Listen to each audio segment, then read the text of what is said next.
Hello everyone, मैं आशा करती हूँ आप सभी ठीक होंगे। मैं काजल धामी आप सभी का स्वागत करती हूँ। आज के इस सेशन में मैं आप लोगों के साथ यूपी टेट 2026 की तैयारी को ध्यान में रखते हुए जो हम लोगों ने साइंस यानी कि विज्ञान की इंपॉर्टेंट सीरीज यहाँ पे शुरू की थी, इस सीरीज को मैं आप लोगों के साथ कंटिन्यू करूंगी। और इस सीरीज का आज हम डे 8 यहाँ पे कवर करने वाले हैं, जिसके अंदर हम कार्बन और उसके यौगिक, जो हमने ये चैप्टर शुरू किया था कार्बन एंड इट्स कंपाउंड, इसका फाइनल पार्ट हम डिस्कस करेंगे, जिसके अंदर हम कई सारे टॉपिक्स करेंगे, जैसे कि आइसोमर हो गया, कार्बन के इंपॉर्टेंट कंपाउंड जैसे कि इथेनॉल, इथेनोइक एसिड हो गया, साथ ही आप लोगों का सोप और डिटर्जेंट करके जो टॉपिक है, वे सभी चीजें आज के इस सेशन में यहाँ पे कवर हो जाएंगी। इंपॉर्टेंट सेशन है, कंप्लीट देखिएगा, वीडियो बहुत लॉन्ग नहीं होगी ताकि आप लोगों को ऑथेंटिक कंटेंट मिल सके कम से कम समय में। साथ ही अगर आपको आज का ये सेशन यहाँ पे पसंद आता है तो मैं आप लोगों के साथ सीडीपी, साइंस और मैथ्स के सेशन मैंने आप लोगों के लिए यहाँ पे स्टार्ट किए हुए हैं। अगर आप इन वीडियोस को देखना चाहते हैं तो कमेंट सेक्शन में पिन फॉर्म में यानी कि पहला कमेंट आपको मेरा मिलेगा, जिसमें टेलीग्राम ग्रुप का लिंक होगा, उसको आप ज्वाइन कर सकते हैं, जिसके थ्रू आप लोगों को क्लासेस की डिटेल यहाँ पे मिलती है। साथ ही इन सभी विषयों की प्लेलिस्ट आपको मिल जाएगी, उनको आप जरूर चेकआउट करिएगा। सिस्टमैटिक तौर पर आपको कॉन्टेंट प्रोवाइड करने की कोशिश की जा रही है। तो चलिए आज का इंपॉर्टेंट सेशन यहाँ पे शुरू करते हैं। और इस सेशन को शुरू करने से पहले जो भी कैंडिडेट हमारे साथ यहाँ पे नए जुड़े हुए हैं और पेपर 2 मैथ साइंस को लेकर यहाँ पे परेशान है, मैंने खास करके यहाँ पर यूपी टेट 2026 के लिए एक टेलीग्राम पेड ग्रुप जो है यहाँ पे क्रिएट किया हुआ है, जिसके अंदर खास करके साइंस मैथ्स बैकग्राउंड के जो कैंडिडेट हैं इनके लिए मैं यहाँ पर एक इंपॉर्टेंट और एक न्यू इनिशिएटिव लेके आई हूँ, जिसके अंदर मैं आप लोगों के साथ इस ग्रुप के अंदर हमारे हैंड रिटन कंटेंट वे भी सभी सब्जेक्ट के यहाँ पर प्रोवाइड करूंगी। जैसा कि आप यहाँ पे डेमो के कुछ पेजेस देख पा रहे हैं, जिसको मैं यहाँ पे जूम भी कर दूंगी आप लोगों के लिए। तो देखिए इस तरीके के आपके चैप्टर वाइज कंटेंट जो है इस ग्रुप के अंदर यहाँ पे प्रोवाइड होंगे, और क्लासेस जो सेशन आप लोगों के इसके अंदर प्रोवाइड होगा वो पूरी तरीके से कोशिश की जा रही है कि आप लोगों के बाइलिंगुअल कंटेंट हो। तो इस ग्रुप के अंदर सबसे पहले तो आप लोगों को इस तरीके से हैंड रिटन जो आप लोगों के कंटेंट है ये प्रोवाइड हो रहे हैं। साथ ही यहाँ पे वाईटी क्लासेस की जो पीडीएफ्स है वे भी आपको इस ग्रुप में मिलेंगी, और जो आपके प्रीवियस पेपर है यूपी टेट के, ताकि आपके प्रैक्टिस हो जाए, ये सभी चीजें आप लोगों को इस ग्रुप के अंदर प्रोवाइड होंगी। बेसिकली इस ग्रुप को बनाने का एम ये है कि लास्ट मोमेंट में या फिर जब हम तैयारी कर रहे होते हैं, हम कंटेंट को लेके बहुत ज्यादा परेशान होते हैं कि हम लोगों को पता तो है कि जीन प्याजी की थ्योरी पढ़नी है, पर उसका कोई पॉइंट छूट ना जाए, उसके हम लोगों को कौन कौन से एस्पेक्ट पढ़ने हैं, क्या उसकी क्रिटिसिज्म है, क्या उसके यहाँ पे एजुकेशनल इम्प्लीमेंटेशन है, बहुत सारी चीजें होती हैं। तो यहाँ पे आपको सभी चीजें इस ग्रुप में प्रोवाइड करी जाएंगी। इस ग्रुप का जो कॉस्ट मैंने रखा है 300 रुपए रखा हुआ है, यानी कि 300 रुपए आपको यहाँ पे एक बार पे करना है। इसके बाद आप इस ग्रुप में यहाँ पे जुड़ जाएंगे, जिसके बाद आपको एग्जाम तक कंटेंट को लेकर परेशानी नहीं होगी। तो जो भी कैंडिडेट यहाँ पे पेपर 2 मैथ साइंस की तैयारी कर रहे हैं, स्पेशली वे सभी कैंडिडेट जो इस वीडियो को देख रहे हैं वे मैथ साइंस बैकग्राउंड के ही हैं, तो आप लोग चाहें तो इस नंबर पर संपर्क करके आप कंप्लीट डेमो देख सकते हैं। उसके बाद इस ग्रुप में जल्दी से जल्दी आप यहाँ पे एनरोल कर लीजिए, ताकि कंटेंट को लेके जो परेशानी है आपकी वो दूर हो जाएगी। तो चलिए आज का इंपॉर्टेंट सेशन यहाँ पे हम शुरू करते हैं, और जिसमें हम सबसे पहले स्टार्ट करेंगे आइसोमर टॉपिक से। ये एक इंपॉर्टेंट टॉपिक है जो कि आपको बहुत अच्छे से समझना है। अगर मैं आपसे पूछूं कि आइसोमर होते क्या है, तो आप लोग यहाँ पे मुझे आंसर देंगे कि आइसोमर बेसिकली हम उनको बोलते हैं, ऐसे स्ट्रक्चर को बोलते हैं, ऐसे कंपाउंड को बोलते हैं जिनका सूत्र तो सेम होता है, जिनका आप यहाँ पे देखेंगे कि जिनका सूत्र तो आपका यहाँ पे समान होता है, पर उनकी जो संरचनात्मक सूत्र होती है, जो स्ट्रक्चरल फॉर्मूला होता है, वे आपका भिन्न होता है। अब आप कहेंगे इसको थोड़ा आसान भाषा में अगर हम समझे, तो यहाँ पर मैं दो उदाहरण ले रही हूँ। एक ले रही हूँ किसका, एक ले रही हूँ ब्यूटेन का, एक ले रही हूँ पेंटेन का। अगर मैं आपसे कहूँ कि ब्यूटेन का फॉर्मूला क्या होता है, तो हमने ये चीज पढ़ा है कि ब्यूट मतलब कितने कार्बन, ब्यूट मतलब 4 कार्बन। तो ब्यूट मतलब 4 कार्बन, और इसके पीछे क्या लगा है, इसके पीछे एएनई लगा है। एएनई मैंने आपको समझाया था सिंगल बॉन्ड वालों में लगता है, और सिंगल बॉन्ड का स्ट्रक्चरल सूत्र क्या होता है, जितने कार्बन उसका 2 से मल्टीप्लाई करके +2 करने पे आपको हाइड्रोजन पता चलेगा। मतलब कितने कार्बन है, 4 कार्बन है, तो हाइड्रोजन कितने होंगे, हाइड्रोजन होंगे 2 × 4, क्योंकि 4 यहाँ पे दे रखा है, 2 इंटू 4 कितना होता है, 8 होता है, और 8 में 2 प्लस करेंगे तो 10 आएगा। तो इस तरीके से ब्यूटेन आपका बना। अगर मैं पेंटेन का आपसे पूछूं तो पेंटेन में आप कहेंगे कि पेंट मतलब 5 कार्बन, मैं इस तरीके से लिख सकती हूँ, और एएनई मतलब वही आपका सेम कॉन्सेप्ट के हाइड्रोजन कितने होंगे, हाइड्रोजन उतने होंगे जितने कार्बन है उसे 2 से मल्टीप्लाई कर दीजिए।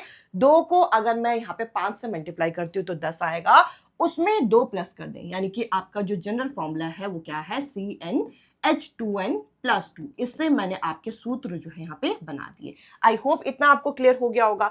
अब अगर मैं कहूं कि इनके आइसोमर हम लोगों को यहाँ पे बनाने हैं, तो इनके आइसोमर कैसे बनते हैं। ब्यूटेन जो है आपका 4 कार्बन का एक कंपाउंड है, तो क्या मैं इन 4 कार्बन को एक बार इस तरीके से लिख सकती हूँ स्ट्रेट लाइन में, और एक बारी क्या मैं इस तरीके से लिख सकती हूँ कि 3 कार्बन मैंने सीधे लिखे, एक कार्बन यहाँ पे मैंने ब्रांच में इस तरीके से लिख दिया। अब आप कहेंगे कि दोनों में ही 4-4 कार्बन है तो दोनों ही ब्यूटेन।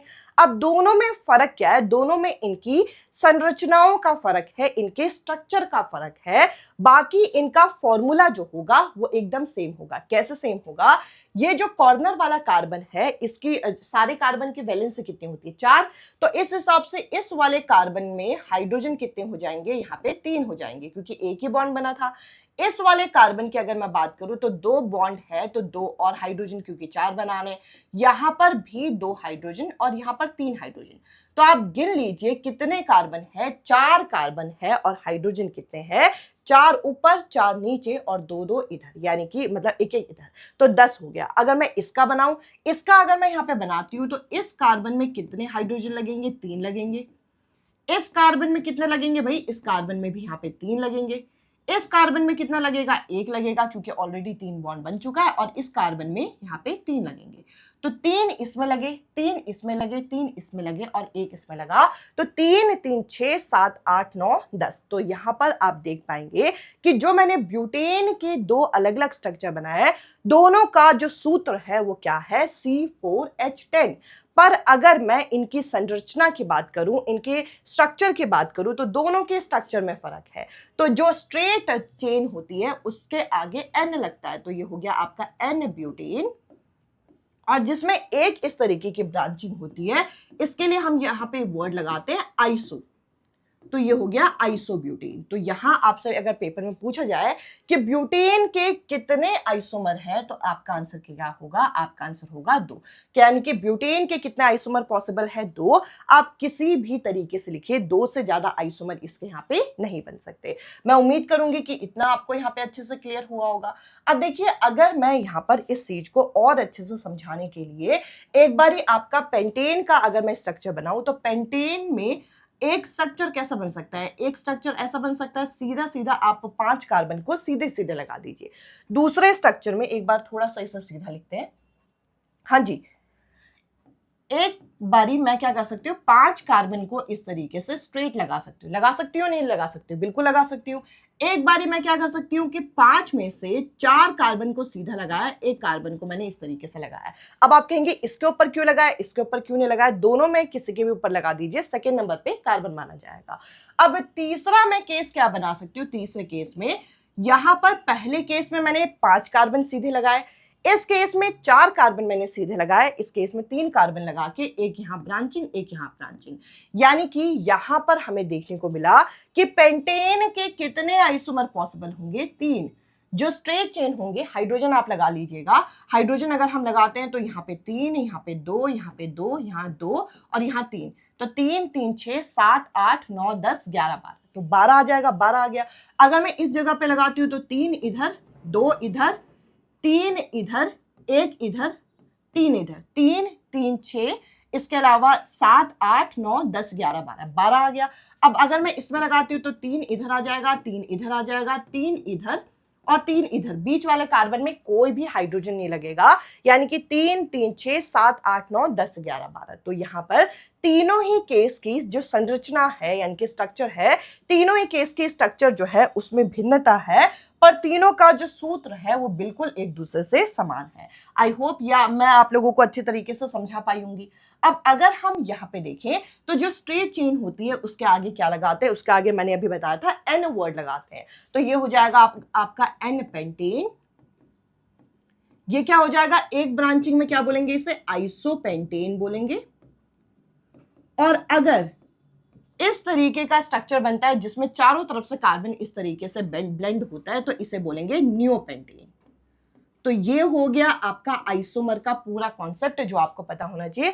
अब आपके माइंड में एक सवाल आया होगा या नहीं आया होगा, मैं आपको बताना चाहती हूँ। यहाँ पे आप मुझे बताइए, मैंने ब्यूटेन से क्यों स्टार्ट किया। हम लोग कार्बन के कंपाउंड पढ़ते हैं, सबसे पहले पढ़ते हैं मीथेन, फिर पढ़ते हैं हम इथेन, फिर पढ़ते हैं प्रोपेन। क्या इनके आइसोमर नहीं बन सकते? भाई इसमें तो एक ही कार्बन होता है, तो एक कार्बन का तो कुछ हो नहीं सकता। इथेन में दो कार्बन है, दो कार्बन को जैसे मर्जी लगाओ कहां से ब्रांच आएगा। और तीन कार्बन में भी कोई ब्रांचिंग नहीं होती, तीन कार्बन जैसे मर्जी लगाओगे वो स्ट्रेट माने जाएंगे। जैसे कि अगर मैं ऐसे लगाऊं तो भी स्ट्रेट, अगर मैं ऐसे लगा के ऊपर लगा दूं तो भी स्ट्रेट। यानी कि कहने का मतलब क्या है कि आइसोमर, सबसे छोटा आइसोमर किसका पॉसिबल है अगर आपके पेपर में पूछा जाए तो ये जो आपका ब्यूटेन है ये आपका स्मॉलेस्ट आइसोमर है। क्या है, सबसे छोटा आइसोमर जो है वो किसका बनता है, वे आपका ब्यूटेन। मतलब चार कार्बन तो कम से कम चाहिए ही होती है। मैं उम्मीद करूंगी कि यहां तक आपको अच्छे से क्लियर हो गया होगा। अब देखिए आगे अगर हम यहाँ पे देखें तो एक क्वेश्चन है जिसके अंदर बोल रखा है how many structural isomer are possible for pentane. Pentane के कितने स्ट्रक्चरल आइसोमर यहाँ पे पॉसिबल है, और फॉर्मूला भी इन्होंने क्वेश्चन में खुद ही दे दिया, C5H12। तो 5 कार्बन है तो 5 कार्बन को आप किस तरीके से लगा सकते हैं, एक तो इस तरीके से लगा सकते हैं, दूसरा कैसे लगा सकते हैं, 4 कार्बन को लगाइए, एक कार्बन इस तरीके से लगा दीजिए। तीसरा कैसे कर सकते हैं, 3 कार्बन को सीधा लगाइए, एक कार्बन यहां एक कार्बन यहां। तो कितने आइसोमर पॉसिबल है, ये हो गया N, ये हो गया आइसो, ये हो गया आपका नियो। तो कितने आइसोमर इसके यहाँ पे पॉसिबल है, तो आपका आंसर होगा 3 आइसोमर पॉसिबल है, एन पेंटेन, आइसोपेंटेन और नियोपेंटेन। मैं उम्मीद करूंगी कि ये कॉन्सेप्ट, ये क्वेश्चन अच्छे से आपको क्लियर हुआ होगा। अब देखिए अगला एक और क्वेश्चन यहाँ पे आप देख पाएंगे, ये आपका पीवाईक्यू का क्वेश्चन है। इसे एक बॉइलिंग पॉइंट का कॉन्सेप्ट मैं आप लोगों को यहाँ पे बताऊंगी। यहाँ पे बोल रखा है कि इनमें से कौन सा ऐसा यौगिक है, कौन सा ऐसा कंपाउंड है जिसका हाईएस्ट बॉइलिंग पॉइंट है। तो देखिए जो बॉइलिंग पॉइंट होता है, यहाँ पर मैं एक चीज आप लोगों के साथ मेंशन भी करना चाहती हूँ। किसी भी यौगिक का यानी कि किसी भी कंपाउंड का जो आपका बॉइलिंग पॉइंट होता है, जो क्या होता है, जो आपका बॉइलिंग पॉइंट होता है, वे आपका डायरेक्टली प्रोपोर्शनल होता है उसके सरफेस एरिया के। जिसका सरफेस एरिया ज्यादा होगा उसका बॉइलिंग पॉइंट ज्यादा होगा, ये आपको यहाँ पे याद रखना है। जिसका बॉइलिंग पॉइंट ज्यादा उसका आपका यहाँ पर जिसका सरफेस एरिया ज्यादा उसका बॉइलिंग पॉइंट ज्यादा, आपको ये इतना याद रखना है। तो जरा फटाफट यहाँ पे बनाइए। सबसे पहले ब्यूट, मतलब यहाँ पे देखिए ब्यूट होता है आपका 4 कार्बन का, ये तो आपको पता है। पेंट होता है 5 कार्बन का, पेंट होता है 5 कार्बन, पेंट होता है 5 कार्बन। इतना तो मुझे पता है यार सिंपल सा, कि 5 कार्बन का एरिया ज्यादा होगा, 4 कार्बन का एरिया कम होगा। तो आप कहेंगे कि 4 कार्बन का जो क्षेत्रफल है वो 5 कार्बन से कम ही होगा। तो यहां पर ये आंसर तो बिल्कुल भी नहीं हो सकता। ऐसा आप यहाँ पे डिकोड करिए। अब यहाँ पे मेरे पास 3 केस है, एन आइसो नियो, तीनों के तीनों पेंटेन का है। मैं आपके सामने वही स्ट्रक्चर दोबारा बना रही हूं। ये हो गया आपका एन पेंटेन, ये हो गया आपका आइसोपेंटेन, और यहां पर ये हो गया आपका नियोपेंटेन। हाँ जी, अगर मैं सिर्फ एरिया की बात करूं तो कौन सा ज्यादा जगह घेर रहा है, कौन सा स्ट्रक्चर ऐसा है, कौन सी ऐसी संरचना है जो सबसे ज्यादा जगह घेर रही है, तो आप कहेंगे जो सबसे ज्यादा खुला है। तो सबसे ज्यादा जगह कौन घेर रही है, ये आपका नियोपेंटेन। उसके बाद आइसो, और उसके बाद ये आपका आइसो नहीं है, ये आपका है नियो। उसके बाद आइसोपेंटेन और लास्ट में नियोपेंटेन का जो बॉइलिंग पॉइंट होगा ये सबसे कम होगा। तो इस तरीके से आप बॉइलिंग पॉइंट को इनके आइसोमर के साथ जोड़कर पढ़ेंगे, क्योंकि आपके पेपर में ये क्वेश्चन यहाँ पे पूरी चीजें।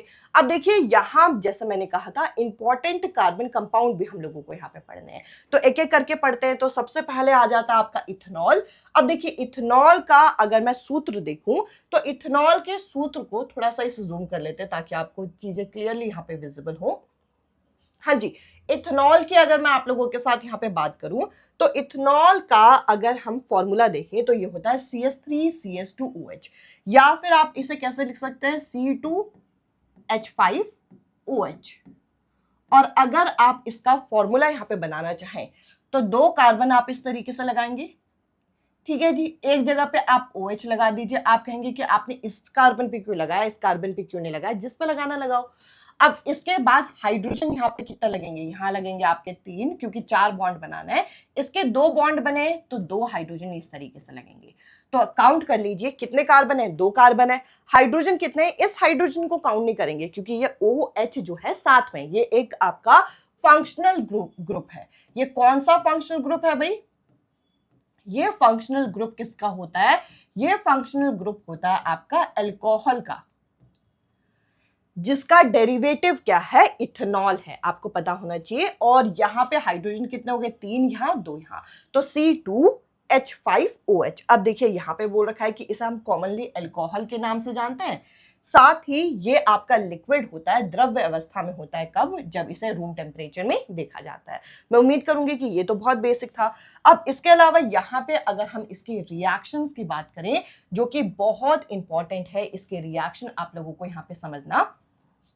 तो देखिए सबसे पहले रिएक्शन हम क्या कर रहे हैं, ये हो गया आपका CH3CH2OH। ये जो CH3CH2OH है यानी कि जिसे आप इथेनॉल बोलते हैं, इसको हम रिएक्ट किसके साथ कर रहे हैं भाई, इसको हम सोडियम के साथ रिएक्ट कर रहे हैं। अब सोडियम की कुछ प्रॉपर्टी तो आपको वैसे भी पता होगी कि सोडियम जो होता है हाईली रिएक्टिव होता है, केरोसिन बॉटल के अंदर रखते हैं। अब क्यों रखते हैं, क्योंकि ये जल्दी से रिएक्ट कर लेता है। ये सोडियम क्या करेगा, फटाफट यहाँ पे इस हाइड्रोजन को डिस्प्लेस कर देगा और क्या बनाएगा यहाँ पे CH3CH2ONA। और यहाँ पे ये जो बेचारा हाइड्रोजन है वो 2 हाइड्रोजन यानी कि H2 की फॉर्म में निकल जाएगा। बैलेंस कर दीजिए इस इक्वेशन को और ये आपका क्या बन गया, ये आपका बन गया सोडियम इथॉक्साइड। मैं उम्मीद करूंगी कि यहां तक आपको क्लियर हो गई होंगी चीजें। अब देखिए इसके अलावा दूसरी रिएक्शन आप लोगों को यहाँ पे पता होनी चाहिए। इवन ये वाली जो दूसरी रिएक्शन है ये पहली रिएक्शन से भी ज्यादा इंपॉर्टेंट है। अब हम क्या कर रहे हैं, अब हम यहाँ पे एक अनसैचुरेटेड हाइड्रोकार्बन बना रहे हैं। मैंने आपको बताया था अनसैचुरेटेड हाइड्रोकार्बन क्या होता है, जिसमें या तो आपका यहाँ पर डबल बॉन्ड हो या तो ट्रिपल बॉन्ड हो, ये आपको यहाँ पे पता होना चाहिए। अब ये क्या है, ये आपका मेन कंपाउंड है इथेनॉल। इथेनॉल में आप क्या डाल रहे हो, यहाँ पे हॉट कॉन्सेंट्रेटेड H2SO4 डाल रहे हो, जिसे आप डिहाइड्रेटिंग एजेंट बताया गया है। आपके पेपर में इस तरीके से भी पूछा जा सकता है कि जब आप इथेनॉल से इथीन बनाते हो तो किस चीज का प्रयोग करोगे, आपको पता होना चाहिए हॉट कॉन्सेंट्रेटेड H2SO4 का प्रयोग करेंगे। और ये क्या है, ये डिहाइड्रेटिंग। डिहाइड्रेटिंग मतलब क्या, जिससे प्यास वगैरह लगती है। डिहाइड्रेट होने का वर्ड का मतलब क्या है कि आपके शरीर में पानी की कमी है, तो ये क्या करता है, ये पानी को खींचता है। अब आप कहेंगे पानी को किस तरीके से खींचता है, तो जरा इस चीज को देखते हैं। ये क्या करता है, इस कंपाउंड में से यहां से OH निकाल देता है और इस जगह से एक हाइड्रोजन को निकाल देता है। तो ये जो H और OH है ये मिलके क्या बनाएंगे, H और OH मिलके यहाँ पे H2O बनाएंगे। क्योंकि H2O निकल रहा है, कंपाउंड से बाहर निकल रहा है, तो इस वजह से इसे डिहाइड्रेटिंग एजेंट बोला गया है। और जब ये निकल जाएगा तो होगा क्या, यहां से OH गया, यहां से क्या गया, यहां से OH गया, यहां से H, यहां से OH, यहां से H, तो दोनों जगह क्या हुआ, दोनों जगह एक एक कार्बन की एक एक कंपाउंड की डेफिशिएंसी आ गई। एक एक एटम जो है वो निकल गए, एक यहाँ OH, यहाँ से H, तो यहाँ पे क्या हो गया, यहाँ पे H2O बन गया, H2O बोल रही हूँ, यहाँ पे CH2 बन गया। क्योंकि CH2 क्यों बना, क्योंकि एक हाइड्रोजन निकल गया, तो यहाँ पे जो 3 हाइड्रोजन थे उससे 2 हाइड्रोजन हो गए। और इस जगह पर क्या बना, इस जगह पे आपका यहाँ पर भी CH2 बन गया। तो इस तरीके से आप क्या कहेंगे, इस तरीके से हम यहाँ पे कहेंगे कि इस कंपाउंड में आपको क्या देखने को मिला, इस कंपाउंड में क्या बना, हमारा इथीन बना। इथीन मतलब डबल बॉन्ड आया। अब ये जो डबल बॉन्ड आया ये क्यों आया, क्योंकि यहाँ OH और यहाँ से H निकला था, और इसी वजह से क्योंकि पानी निकल रहा है तो इनको क्या बोलते हैं, हॉट कॉन्सेंट्रेटेड H2SO4 को डिहाइड्रेटिंग एजेंट बोलते हैं। मैं उम्मीद करूंगी कि यहां तक भी आपको चीजें क्लियर हो गई होंगी। हाँ जी, इतना अगर आप लोगों को अच्छे से क्लियर हो गया है तो अब हम यहाँ पे आगे बढ़ते हैं और अब हम यहाँ पे समझेंगे अगले कंपाउंड को, जो कि क्या है, जो कि है इथेनोइक एसिड। तो चलिए इथेनोइक एसिड के बारे में भी हम जरा देखते हैं। इथेनोइक एसिड को जनरली किस नाम से जाना जाता है, इसे हम एसिटिक अम्ल बोलते हैं। साथ ही 5 से 8% सॉल्यूशन अगर एसिटिक एसिड का पानी में डाल दिया जाए तो वो क्या बनाता है, वे आपका सिरका। सिरका जिसे आप क्या किस नाम से जानते हो, जिसे आप विनेगर के नाम से जानते हो, विनेगर यहाँ पे बन जाता है। तो विनेगर किससे बनता है, आपका एसिटिक एसिड से ही बनता है। साथ ही अगर हम देखें तो इसके अंदर जो कि आपका वाइडली यूज किया जाता है, यानी कि जो सिरका है इसे किस तरीके से यूज किया जाता है, इसे अचार के परिरक्षक के रूप में यूज किया जाता है, यानी कि पिकल्स के प्रिजर्वेटिव के फॉर्म में यूज किया जाता है। तो ये तो हो गई कुछ इसके जनरल इंफॉर्मेशन। अब ये जो इथेनोइक एसिड होता है इसके अगर हम बात करें तो ये जो इथेनोइक एसिड है इसके बारे में आपको क्या पता होना चाहिए। इसका जो आपका फॉर्मूला होता है वे क्या होता है, वे होता है आपका CH3COOH। और इसके अंदर कौन सा फंक्शनल ग्रुप होता है, इसके अंदर कार्बोक्सिलिक एसिड होता है। कौन सा होता है भाई, इसके अंदर कार्बोक्सिलिक अम्ल जो है यहाँ पे पाया जाता है। तो ये कुछ बेसिक चीजें हो गई। अब साथ में हम इसकी फिजिकल प्रॉपर्टी भी देखेंगे। इसके फिजिकल प्रॉपर्टी क्या है, इसकी फिजिकल प्रॉपर्टी हमें पता चलता है कि इसका मेल्टिंग पॉइंट कितना होता है, 290 केल्विन होता है। फ्रीज हो जाता है ये सर्दियों के दिन में, इसीलिए इसे ग्लासिकल एसिटिक एसिड का नाम भी दिया गया है। तो ये टर्म्स आप लोगों को यहाँ पे पता होनी चाहिए। अब जो इंपॉर्टेंट है, अभी हमने इसकी फिजिकल प्रॉपर्टी देख ली, अब जो इंपॉर्टेंट है वो है इसके केमिकल रिएक्शन। तो चलिए इसका केमिकल रिएक्शन यहाँ पे देखते हैं। तो अगर मैं इसकी केमिकल रिएक्शन की यहाँ पे बात करूं तो यहाँ पे आप देख पाएंगे एक प्रोसेस है जिसका नाम बताया गया एस्टरिफिकेशन। एस्टरिफिकेशन क्यों बताया गया, क्योंकि इसमें क्या बनता है, इसमें एस्टर बनता है। क्या बनता है, इसमें एस्टर बनता है, आपको ये पता होना चाहिए। अब एस्टर कैसे बनता होगा, अभी जो आपने दोनों इंपॉर्टेंट कार्बन के कंपाउंड पढ़े, क्या क्या पढ़ा, एक तो इथेनोइक एसिड पढ़ा जिसका फॉर्मूला है CH3COOH, और एक पढ़ा इथेनॉल जिसका फॉर्मूला है CH3CH2OH। ये दोनों आपस में रिएक्ट करते हैं in the presence of some mild acid, यानी कि किसी एक एसिड के प्रेजेंस में ये दोनों आपस में क्या करते हैं, अभिक्रिया करते हैं। अब ये अभिक्रिया कैसे करते होंगे, जरा इस चीज को ध्यान से जरा समझिएगा।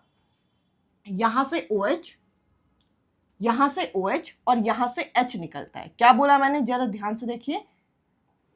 यहां से क्या निकल रहा है, अल्कोहल से क्या निकल रहा है, अल्कोहल से निकल रहा है ये OH, और यहां से निकल रहा है ये H, और ये दोनों मिलके क्या बना देंगे, ये दोनों मिलके यहाँ पे वाटर बना रहे, पानी यहाँ पे बना रहे। साथ ही बाकी जो बच गया आपका कंपाउंड है, क्या क्या बचा, यहाँ पे बचा आपका CH3COO। तो यहाँ पे हम लिखेंगे CH3COO को हम इस तरीके से लिख सकते हैं। और इस जगह पे क्या बच गया, इस जगह पे बच गया CH2CH3। तो ये क्या बन गया, ये आपका यहाँ पे इथाइल एसीटेट, यानी कि यहां पर आपका एस्टर बन गया, जो कि कैसा होता है, जो कि आपका स्वीट स्मेलिंग सब्सटेंस है ये, यानी कि इससे हम क्या बना सकते हैं, इससे हम परफ्यूम यहां पे बना सकते हैं। तो ये बेसिक चीजें आप लोगों को यहाँ पे एस्टरिफिकेशन के बारे में पता होनी चाहिए। जो आपने इंपॉर्टेंट कंपाउंड पढ़े, उन्हीं इंपॉर्टेंट कंपाउंड से हमने ये कंपाउंड यहाँ पे तैयार किया है। आई होप यहां तक की चीजें आप लोगों को अच्छे से क्लियर हो गई होंगी। अब चलिए हम यहाँ पे आगे बढ़ते हैं और इसकी कुछ और रिएक्शन है, इसको फटाफट देखते हैं। एस्टरिफिकेशन का जस्ट उल्टा होता है सपोनिफिकेशन रिएक्शन, जिसमें आप यहाँ पर फिर क्या ले रहे हो, जिसमें आप यहाँ पे एस्टर को ले रहे हो, जिसमें हम किसको ले रहे हैं भाई, जिसमें हम यहां पर एस्टर को ले रहे हैं, और एस्टर टूट रहा है। कैसे टूट रहा है भाई, एस्टर टूटेगा इस जगह से, एस्टर टूटेगा इस जगह से, और ये NaOH टूटेगा इस जगह से, Na चले जाएगा इसके साथ, तो क्या बन गया CH3COONA, और ये जो OH है ये किसके साथ चला जाएगा C2H5 के साथ, तो C2H5OH, यानी कि ये आपका इथेनॉल बन गया, और ये बन गया आपका सोडियम सॉल्ट, किसका सोडियम सॉल्ट। सोडियम सॉल्ट क्यों बोला गया, क्योंकि सोडियम है यहाँ पे ऑफ किसका एथेनोइक एसिड का, क्योंकि ये कैसा अम्ल है, ये एथेनोइक एसिड है। तो ये आपका यहाँ पे बन गया। कैसे टूटा ये आप समझिएगा, ये इस जगह से ब्रेक डाउन होगा, CH3COO के साथ क्या आ जाएगा Na आ जाएगा, और C2H5 के साथ क्या चला जाएगा OH चला जाएगा। अब इसके अलावा अगली रिएक्शन अगर हम बेस के साथ करें, तो ये हम किसके रिएक्शन कर रहे थे, इथेनोइक एसिड की, तो CH3COOH जो है अगर आपका बेस यानी कि NaOH के साथ रिएक्ट करेगा, तो यहाँ पर सेम आपको ये प्रोसेस देखने को मिलेगा कि ये इस जगह से टूटता है, यानी कि एक हाइड्रोजन छोड़ता है और ये तो बीचों बीच में से टूट जाएगा। तो CH3COO के साथ क्या आ जाएगा भाई, Na आ जाएगा, और एक H और OH मिलके क्या बना देंगे, वाटर यानी कि H2O बना देंगे। मैं उम्मीद करूंगी यहां तक आपको चीजें क्लियर हो गई होंगी। अब इसके अलावा अगर हम आगे देखें तो यहाँ पे हम किसके साथ रिएक्ट कर रहे हैं, MCO3 या MHCO3 में M जो है ये आपका मेटल के लिए यूज किया जा रहा है, यानी मेटल कार्बोनेट या मेटल हाइड्रोजन कार्बोनेट के साथ हम रिएक्ट कर रहे हैं। तो सबसे पहले इथेनोइक एसिड को मेटल कार्बोनेट के साथ रिएक्ट करेंगे, तो क्या होगा, यहां पर वही चीज होगी, इस जगह से ब्रेक डाउन होगा, ये इस जगह से ब्रेक डाउन होगा। सोडियम तो बढ़िया तरीके से यहाँ पे CH3COO के साथ आ गया। बाकी आपका ये जो आपका हाइड्रोजन है ये आपके यहाँ पे क्या करेगा, एक यहाँ पे ऑक्सीजन को लेगा और दो हाइड्रोजन क्या बना देंगे, यानी कि दो हाइड्रोजन और एक ऑक्सीजन मिलके H2O बना देंगे, और CH3 जो है वो आपका CH2 बन जाएगा। यानी कि ये जो CO3 था उसमें से एक ऑक्सीजन जो है पानी के पास चला गया, और दो ऑक्सीजन मिलके CO3 के साथ, यानी कि CO3 से CO2 बन गया, और एक ऑक्सीजन चला गया इस हाइड्रोजन के पास, तो अलग से पानी भी बन गया और CO2 भी बन गया। अब यहां पर भी आपका सेम होगा, जब आप इथेनोइक एसिड को यहाँ पे सोडियम हाइड्रोजन कार्बोनेट के साथ रिएक्ट करोगे, सेम यही चीज होगी कि भाई यहां से टूटेगा, और ये किस जगह से टूटेगा, ये आपका Na से टूटेगा। तो इस सोडियम तो अपना बढ़िया चला गया, हाइड्रोजन चला गया ऑक्सीजन के साथ, तो H2O और CO2 बना।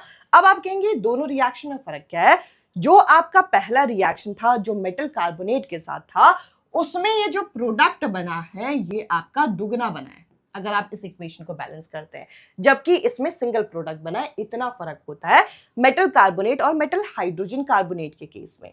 मैं उम्मीद करूंगी कि यहां तक भी आपको क्लियर हो गया होगा। अब देखिए एक क्वेश्चन है, अच्छा क्वेश्चन है, ये भी आपका PYQ का क्वेश्चन है, देख लीजिएगा कौन से ईयर का है, आई गेस 2019 का है ये क्वेश्चन। यहाँ पे अगर हम इस क्वेश्चन को देखते हैं तो इस क्वेश्चन में क्या बोल रखा है, आपको बताना नंबर ऑफ 3 डिग्री कार्बन। अब ये डिग्री कार्बन का मतलब क्या होता है, जरा हम एक एक करके समझेंगे इस चीज को। 1 डिग्री, 2 डिग्री, 3 डिग्री क्या होता है। यहाँ पे किसमें बोल रखा है, 2 मिथाइल प्रोपेन में। इससे पहले कि अगर आपने मेरे सेशन देखे हैं तो आप आराम से इस कंपाउंड को बना पाएंगे। प्रोपेन सबसे पहले बनाइए, प्रोपेन मतलब कितने कार्बन, इथ मिथ प्रोप, तो प्रोपेन में कितने कार्बन होंगे, 4 कार्बन होंगे, इथ मिथ प्रोप ब्यूट।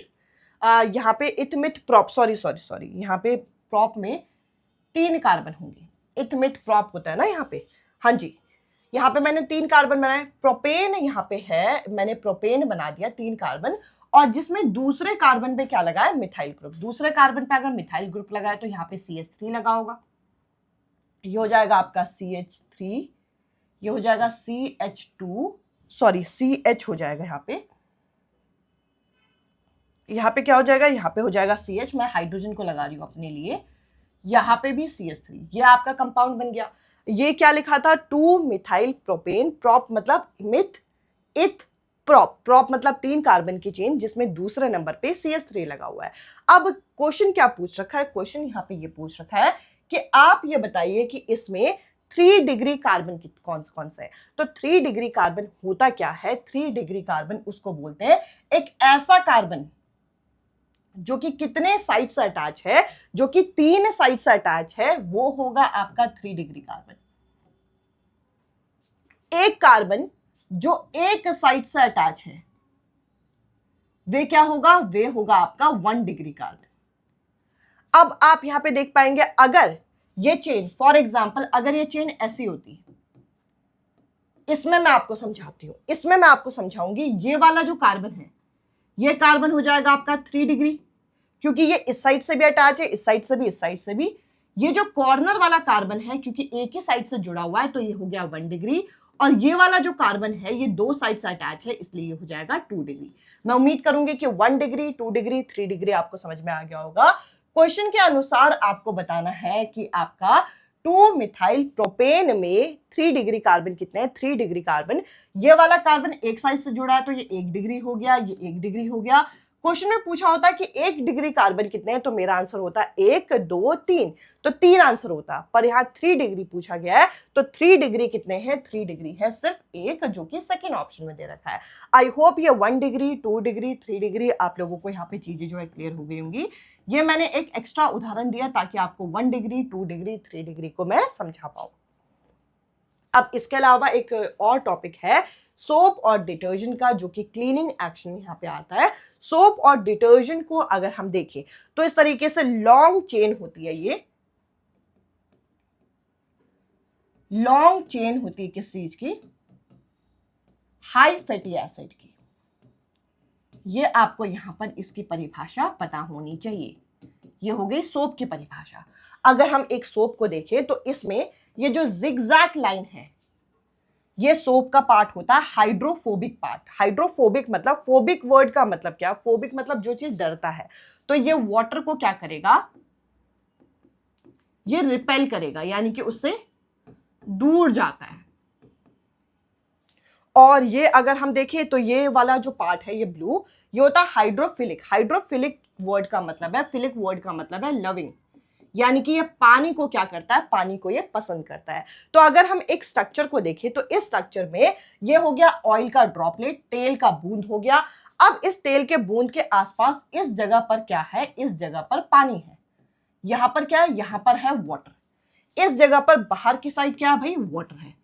तो अगर मैं एक यहाँ पे सोप के मॉलिक्यूल को देखूं तो इस मॉलिक्यूल का वो वाला भाग पानी के पास जाएगा जो कि वाटर लविंग होगा। और ये कौन सा, ये आपका यहाँ पे ये जो सर्कुलर पार्ट है जो Na+ आप यहाँ पे देख सकते हैं, और ये जो जिगजैग लाइन है, ये जो आप बॉन्ड देख पा रहे हैं इस तरीके से, ये पानी से डरता है इसीलिए ये अंदर की साइड है, ये आपका ऑयल ड्रॉपलेट के पास है। तो इस तरीके से पूरा एक क्या बन जाता है, इस तरीके से पूरा एक मिसल्स का निर्माण होता है।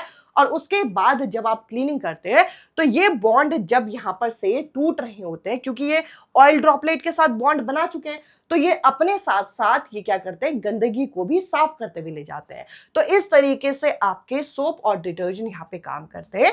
तो चलिए इस चीज का एक क्वेश्चन यहाँ पे देखते हैं। यह प्रीवियस ईयर क्वेश्चन है